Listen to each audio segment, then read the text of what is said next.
Hello everyone, it's Michelle Lupton here, and today I'm going to be making a really fun card using this so cute little raccoon. He's part of the stamp set called Elf Culture that was part of a recent release. And this stamp set is really cool because it has quite a few images that are to do with Christmas. So it has an Etch-a-Sketch that's saying Merry Christmas. There's a book that says there's room for everyone on the nice list. And there's a few different sentiments. There's candy canes. There's all sorts of things. But there's also this raccoon that you can put a Santa hat on him if you like, or you don't have to. And there is a sentiment that says, does somebody need a hug? Which just, I just love that. I love it. So I decided to make a really fun card. So I have stamped this little raccoon out 5 times and I have die cut him out using my Platinum Scout. And right now I am just choosing some cardstock. So this is Spellbinder's Colour Wheel cardstock. And you can see I'm going for some bright, fun colours. So what I've chosen is Blush, Beeswax, Peridot, and Breeze.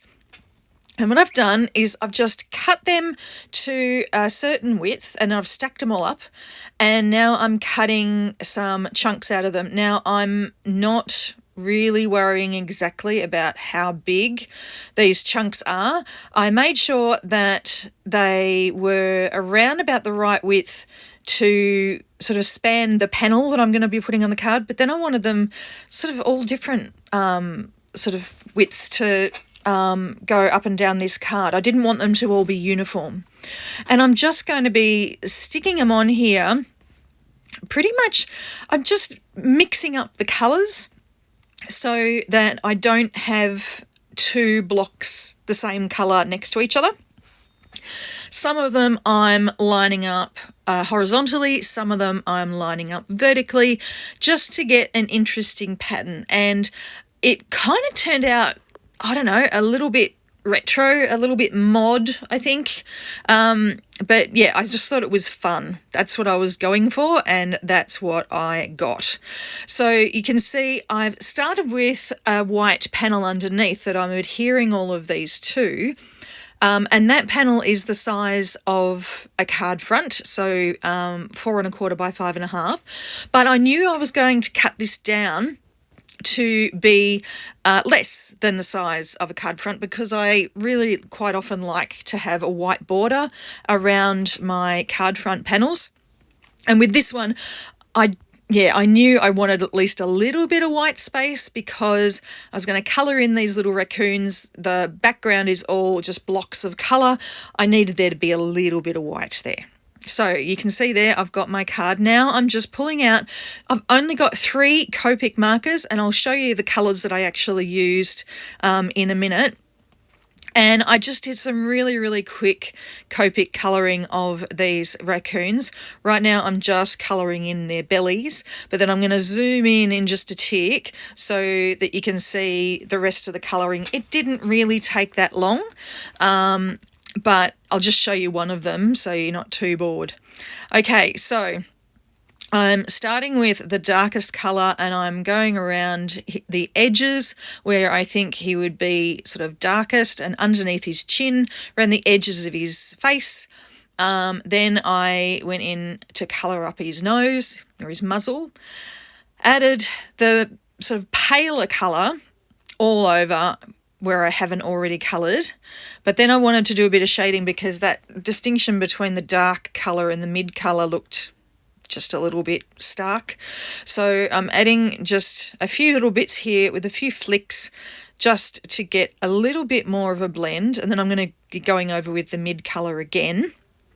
But the mid colour, I'm now going in with some sort of scribbles that are a little bit more circular in shape to get a bit of more of a blend.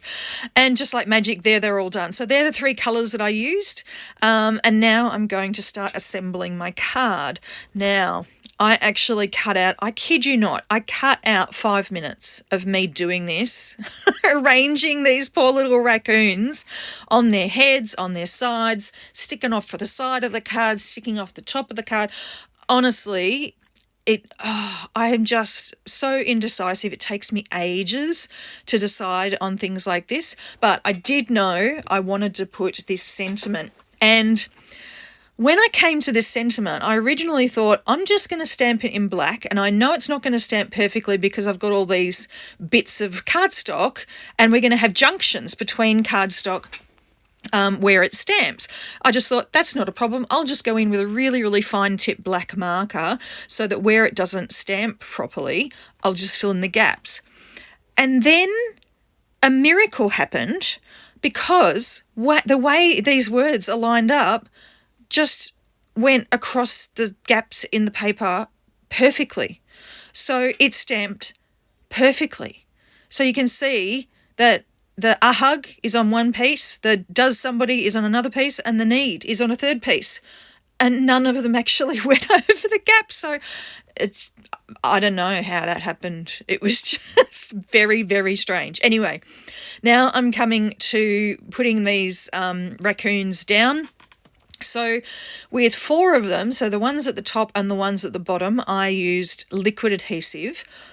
But for this one in the middle, I decided to do something a little bit different. So I grabbed an action wobbler. Now, if you've never used one of these before, they are so cool. They're actually adhesive, but I added some liquid adhesive just to make doubly sure that it'd stick really, really well. They've got a panel at the front and a panel at the back, and this little plastic spring in between those 2 panels. So you basically stick one of the panels to, in this case, my raccoon, but to whatever you want to actually wobble on your card. And then, remove the backing tape on the other side. Again, it is adhesive, but I added some liquid glue just because I wanted to be sure. And then stick it down, push it down, give it a little bit of time for the glue to actually set. And then look what you can do. Hey! He wobbles backwards and forwards. Isn't he that cute? So thank you very much for watching today, and I hope to see you back again next time. Bye.